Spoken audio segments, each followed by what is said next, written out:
जय माता दी दर्शकों, आज मैं लेके आई हूँ माता रानी के 8वें दिन की कथा, जो कि महागौरी की कथा के नाम से प्रचलित है।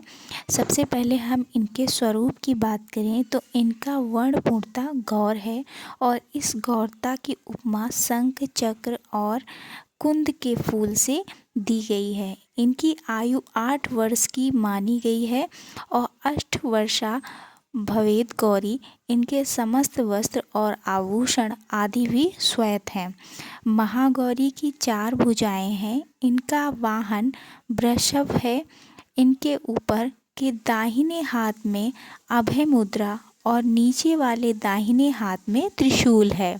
ऊपर वाले बाएं हाथ में डमरू और नीचे के बाएं हाथ में वर मुद्रा माता ने धारण कर रखी है। इनकी मुद्रा अत्यंत शांत है और यही महागौरी देवताओं की प्रार्थना पर हिमालय की श्रृंखला में शंखभरी के नाम से प्रकट हुई थी। कथा प्रारंभ करने से पहले दर्शकों, आपसे अनुरोध है, अगर हमारा वीडियो अच्छा लगे तो लाइक शेयर सब्सक्राइब अवश्य करिएगा। माँ महागौरी ने देवी पार्वती रूप में भगवान शिव को पति रूप में प्राप्त करने के लिए कठोर तपस्या की थी।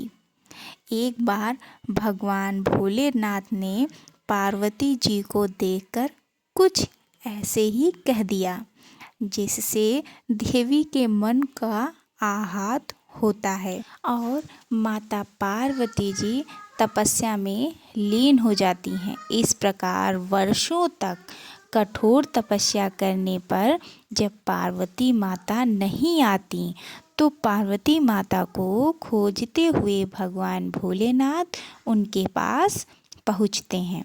वहाँ पहुँचते तो वहाँ पार्वती माता को देखकर वह आश्चर्यचकित रह जाते हैं, क्योंकि पार्वती माता जी का रंग अत्यंत जोरपूर्ण होता है।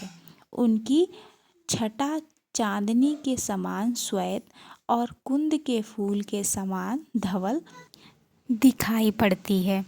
उनके वस्त्र और आभूषण से प्रसन्न होकर देवी उमा को अर्थात माता पार्वती को गौर वर्ण का वरदान देते हैं। एक कथा के अनुसार भगवान शिव को पति रूप में पाने के लिए देवी माता ने कठोर तपस्या की थी, जिससे इनका शरीर काला पड़ जाता है।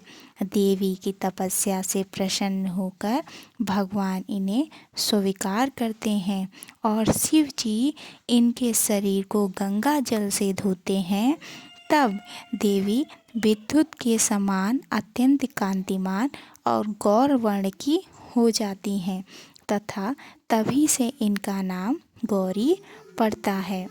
महागौरी रूप में देवी करुणामयी, स्नेहमयी, शांत और मृदुल दिखती हैं।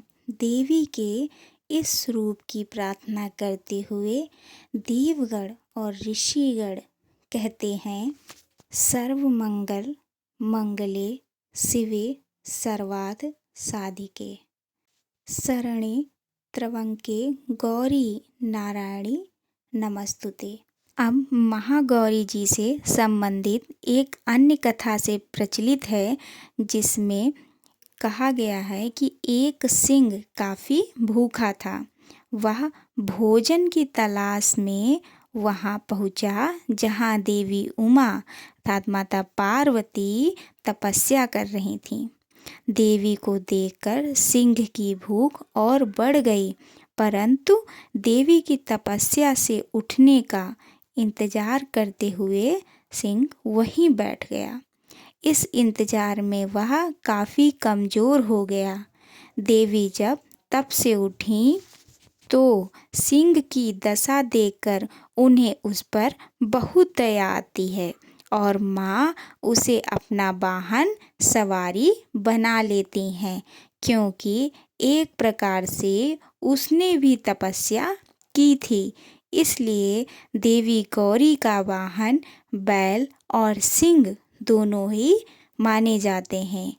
एक और अन्य कथा के अनुसार दुर्गम दानव के अत्याचारों से संतप्त जब देवता भगवती शाकंभरी की शरण में आए तब माता ने त्रिलोकी को मुग्ध करने वाले महागौरी रूप का प्रादुर्भाव किया।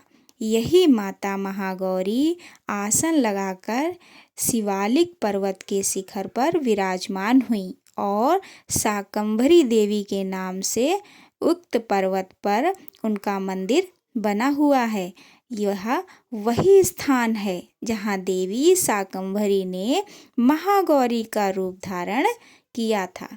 ये थी कुछ कथाएं। मिलते हैं नेक्स्ट वीडियो में। जय माता दी।